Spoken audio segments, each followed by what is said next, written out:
Hi friends, இன்றைக்கி நம்ம சேனலில் நல்ல மணக்க நெய் மீன் குழம்பு எப்படி டேஸ்டியாக பண்ணுறது அப்படின்னு சொல்லிட்டு பார்க்க போகிறோம். பாருங்கள், நமக்கு இப்போ வீடியோவில் பார்த்தாலே தெரியுது எந்த அளவுக்கு நல்லா திக்கான கன்சிஸ்டன்சியில் பார்த்தாலே சாப்பிடணும் போல் தோன்ற அளவுக்கு இந்த அளவுக்கு நெய் மீன் குழம்பு எப்படி வைக்கலான்னு சொல்லிட்டு வாங்க இப்போ வீடியோக்குள்ளே போய் பார்க்கலாம். நெய் மீன் குழம்பு வைக்கிறதுக்கு ஒரு கடாயை அடுப்பில் வச்சு சூடானதும் நான் நல்லெண்ணெயில் தான் செய்ய போகிறேன். ஒரு 3 டேபிள் ஸ்பூன் அளவுக்கு எண்ணெய் சேர்த்துக்கலாம்.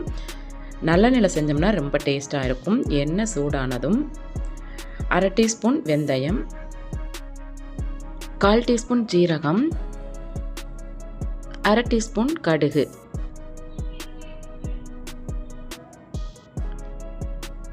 இது 3ஐயும் சேர்த்து எண்ணெயில் நல்லா பொரிய விட்டுருவோம். நம்ம சேர்த்துக்கிட்ட கடுகு, வெந்தயம், ஜீரகம் இது 3ம் நல்லா பொரிஞ்சதும் இதில் ஒரு கைப்பிடி சின்ன வெங்காயம், கூடவே 4-5 பூண்டு பல் இது 2ஐயும் சேர்த்துக்கலாம்.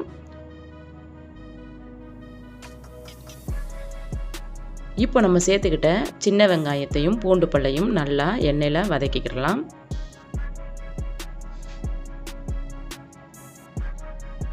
பாருங்கள், நம்ம சேர்த்துக்கிட்ட வெங்காயமும் பூண்டும் நல்லா எண்ணெயில் வதங்கிடுச்சு. இப்போது ஒரு கொத்து கருவேப்பிலை, கூடவே 4-5 பச்சை மிளகாய் இது 2ஐயும் சேர்த்து நம்ம சேர்த்துக்கிட்ட பச்சை மிளகாய் நல்லா கலர் மாறி வரணும், அது வரைக்கும் எண்ணெயில் வதக்கிக்கலாம்.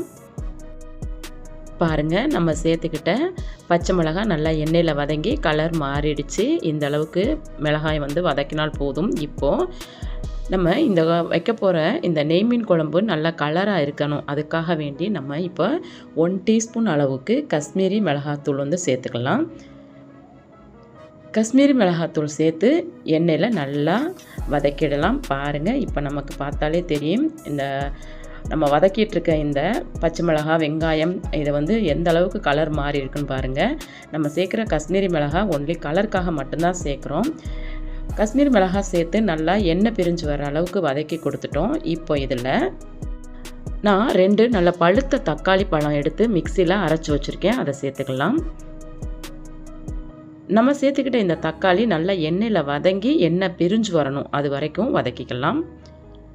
அதுக்கு நம்ம இந்த அளவுக்கு ஒரு நிமிஷம் நம்ம சேர்த்த தக்காளியை நல்லா கலந்து விட்டுட்டு இதை மூடி போட்டு ஒரு 2-3 நிமிஷத்துக்கு நம்ம நல்லா வேக விட்டுருவோம். அந்த மாதிரி வேக வைக்கும்போது நமக்கு தக்காளி நல்லா வெந்து எண்ணெய் பிரிஞ்சு வரும். இப்போது மூடி போட்டு விட்டுறலாம். மூடி போட்டு 3 நிமிஷம் ஆயிடுச்சு. ஓப்பன் பண்ணி பார்ப்போம். பாருங்கள், தக்காளி நல்லா வெந்துட்டு மேலே எண்ணெய் பிரிஞ்சு நிற்கிது. இப்போ இதை நல்லா கலந்து விட்டுருவோம்.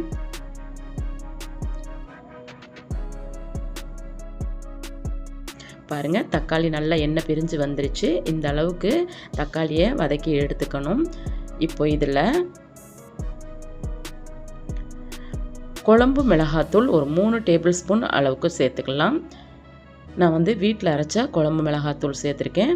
உங்கள்கிட்ட தனித்தனியாக இருந்துச்சுன்னா மிளகாத்தூள் தனியாக, மல்லித்தூள் தனியாக நீங்கள் சேர்க்குற மீனினுடைய அளவை பொறுத்து சேர்த்துக்குங்க. இப்போ நம்ம சேர்த்துக்கிட்ட மிளகாத்தூளை நல்லா எண்ணெய் பிரிஞ்சு வர அளவுக்கு வதக்கிக்கலாம். இப்போ அடுப்பு குறைஞ்ச அளவில் தான் நம்ம வச்சுருக்கணும்.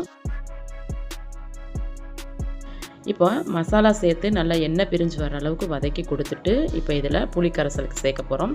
நான் ஒரு பெரிய எலுமிச்சம்பழம் அளவுக்கு புளி எடுத்து தண்ணியில் ஊற வச்சு கரைச்சி எடுத்து வச்சுருக்கேன். இதை சேர்த்து நல்லா கலந்து விட்டுருவோம்.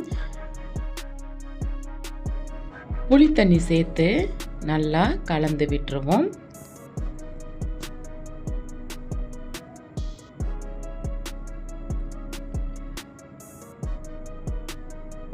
புளி தண்ணி சேர்த்து நல்லா கலந்து விட்டாச்சு. இப்போ இந்த மீன் குழம்புக்கு தேவையான தண்ணி சேர்த்துக்கிறோம்.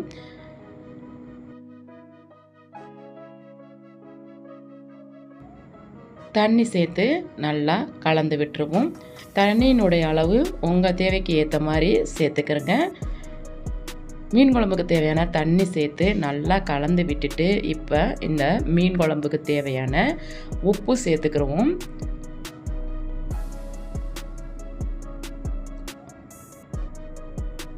உப்பு சேர்த்து நல்லா குழம்ப கலந்து விட்டுருவோம். உப்பு சேர்த்து நல்லா கலந்து விட்டுட்டோம். இப்போ இந்த குழம்ப மூடி போட்டு நம்ம வச்சுருக்க இந்த தண்ணியினுடைய அளவு ஓரளவுக்கு நல்லா வற்றி வரணும். அந்த அளவுக்கு மூடி போட்டு இப்போ இதை கொதிக்க விட்டுருவோம். நல்லா கொதி வந்துருச்சுங்க. ஓப்பன் பண்ணி பார்ப்போம்.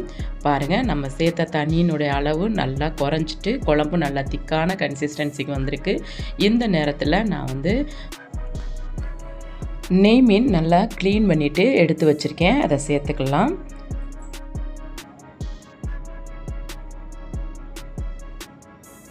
நம்ம எடுத்துக்கிட்ட எல்லா நெய் மீனையும் இப்போ குழம்புல சேர்த்துட்டு இதை ஒரு முறை நல்லா குழம்புல கலந்து விட்டுறலாம்.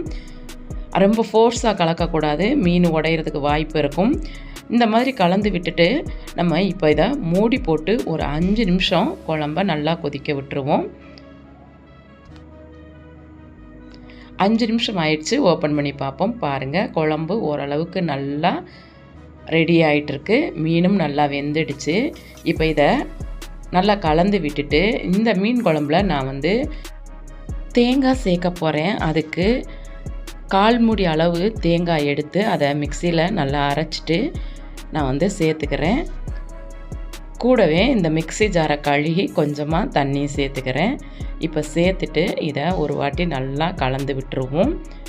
பாருங்கள், தேங்காய் பால் சேர்த்த உடனே அந்த குழம்பினுடைய நிறமே அவ்வளோ ஒரு அழகாக மாறுது. பாருங்கள், எவ்வளோ சூப்பராக இருக்குன்னு பாருங்கள் பார்க்குறதுக்கே. தேங்காய் பால் சேர்த்து ரொம்ப நேரம் நம்ம கொதிக்க விடக்கூடாது. இந்த மாதிரி லைட்டாக கலந்து விட்டுட்டு ஒரு 2 நிமிஷம் மட்டும் நம்ம மூடி போட்டு குழம்ப கொதிக்க விடுவோம்.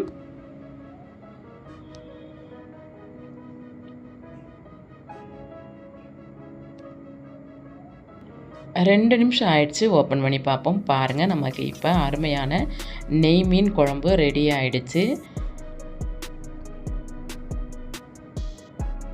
பாருங்கள், நமக்கு பார்த்தாலே தெரியும், சைட்லாம் எண்ணெய் பிரிஞ்சு வந்துடுச்சு. குழம்பு ரெடி ஆகிடுச்சு. மீனுமே நல்லா வெந்துருச்சு. மசாலா மீனில் நல்லாவே சேர்ந்துருக்கு. இப்போ இதை ஒரு வாட்டி நல்லா கலந்து விட்டுட்டு ஃபைனலாக இதில் நம்ம கொஞ்சமாக கருவேப்பிலை இலைகளும் மல்லி இலைகளும் சேர்த்துக்கலாம்.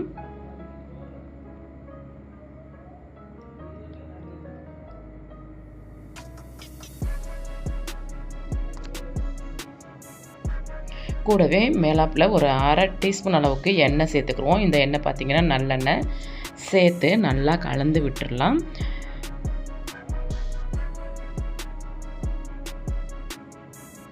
பாருங்கள், குழம்பு எவ்வளோ திக்காக இருக்குன்னு பாருங்கள். இந்த குழம்பு பார்த்திங்கன்னா இப்போ வச்ச உடனே சாப்பிட்றத விட ஒரு 1 மணி நேரம் 2 மணி நேரம் கழித்து சாப்பிடும்போது அவ்வளோ டேஸ்ட்டாக இருக்கும். பாருங்கள், மீனெல்லாம் மசாலா இறங்கி எவ்வளோ சூப்பராக வெந்திருக்குன்னு.